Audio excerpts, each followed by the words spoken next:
Welcome back to Pre-Algebra Chapter 10, Section 4 in this book. And what we're doing is a little geometry.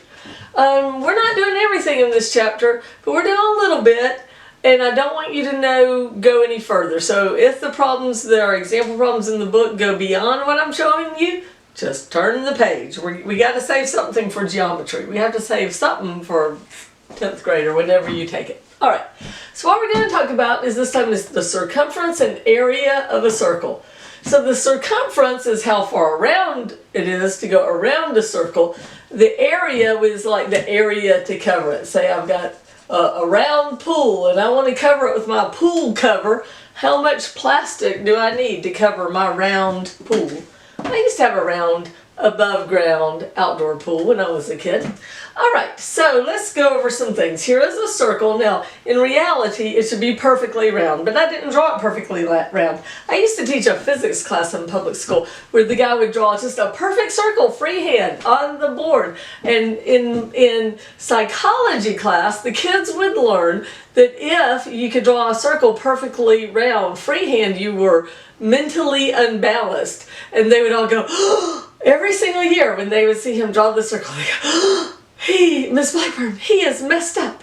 Did you see that circle? So at least I don't have to worry about that, right? I don't have to worry about whatever it was that the kids had learned, because that is not very round, but imagine it is. All right, the center would be the point exactly in the middle. A line from the center to the side is called the radius. And if you draw a line all the way across going through the center, it is the diameter. So a diameter is 2 times the radius. The circumference is if you go around the outside, all the way around, exactly on it, not a layer above it, the way I just drew it. So the formula for circumference, but let me tell you where sort of some of the thinking behind it. If you have a little red piece of yarn, and yes, I used to keep a little red piece of yarn in my desk at public school just for this very example, and you take it and you lay it on the radius. Can everybody imagine my red yarn? You lay it on the radius, and then you take it and lay it around the circle. It'll go 1, 2, 3 with leftover 0.14159 ... What is that number? It's pi. It's where pi comes from. It's how many times you can lay the radius around half of a circle. But if you go all the way around the circle, it's 2 pi times the radius. So this is where it comes from. And if you remember where pi comes from, you'll always know the formula for circumference. Now, whenever you do a problem, I want you to write the formula every single time. That will help you memorize your formulas, and when you're old like me, you'll know lots of formulas. It'll be great, just like I do. All right, there's another way to write it. Because diameter is equal to 2 times the radius, that you can substitute in for this 2 times the radius, you could substitute in diameter. So circumference is also pi times diameter. I never use that one. I always like this one generally, because in my head that's what circumference is, because that's what pi comes from. It comes from that you can lay the radius around the circle 2 pi times. So, but this is the problem they gave you in the book. They said if the diameter is 170, what's the circumference? Well, what do? We sing! Substitute! And we substituted in 170 for diameter. Now, I flipped it and wrote 170 first because by tradition, you write numbers before symbols like pi or letters like x. So it's equal to 170 pi, and that is actually considered the correct answer. The problem is nobody knows what 170 pi is in their head. So you put it in your calculator, and if you have the TI-84 graphing calculator, how you put in pi is it is the second button that is up here, and then the up arrow that's over here. And if you look painted on above the up arrow, there's a little pi symbol painted on my pink plastic, but whatever color plastic yours is. my fuchsia plastic.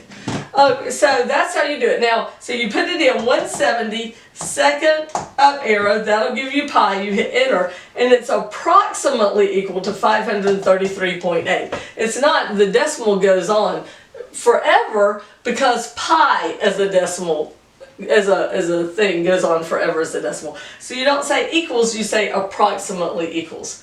Now what about area? The formula for area of a circle is pi r squared. And if pi r squared, what about cornbread? Cornbread r round. Okay, it is a lame math joke, I understand. But there aren't many math jokes and we have to use them while we got them. Pi r squared, cornbread r round. Those of you who don't live in the South are not getting this at all. It's just go whoosh. We like cornbread in the South and we don't put sugar in it like people up north. No, it's just cornmeal, eggs, oil, milk, mix it together, bake it in the oven. It's savory, not sweet. Good with some cheddar cheese in it. Alright, bake for about 15 minutes at 400 degrees, 15 to 20 till it's done. You can thank me later for the cornbread southern recipe there. Alright, so pi r squared is the area of a circle. So pi times the radius squared. So here I have a problem. The diameter is 10. I need radius. How do I get radius from diameter? Remember, it's half. So if diameter is 10, radius is 5. Now what do? I sing, substitute, because I'm going to substitute it into my formula. Pi 5 squared, pi times 25, and that is actually the right answer, but not written in good etiquette. I should write it 25 pi. That would be considered the correct answer.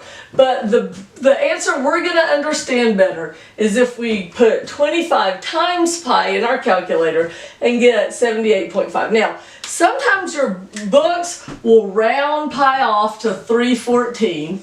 And they use that and you used your button and your answer will be slightly different than what's in the back of the book. That's okay. If it's close, you're good enough. Because if they're rounding off and you're using the whole thing, or you're rounding off and they're using the whole thing, your answers will be slightly different for what it is approximately equal to. Alright, here's one more. Here the radius is 22.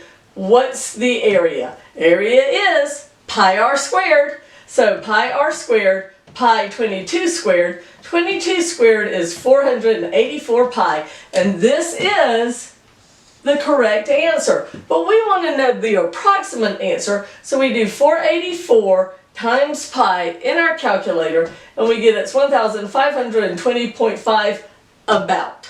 Alright, pi r squared, cornbread r round. Go make yourself some cornbread and enjoy the rest of your day. Come back for 10.5. Cornbread's real good with pinto beans. Come back for 10.5 and we'll learn more great math, because math is great.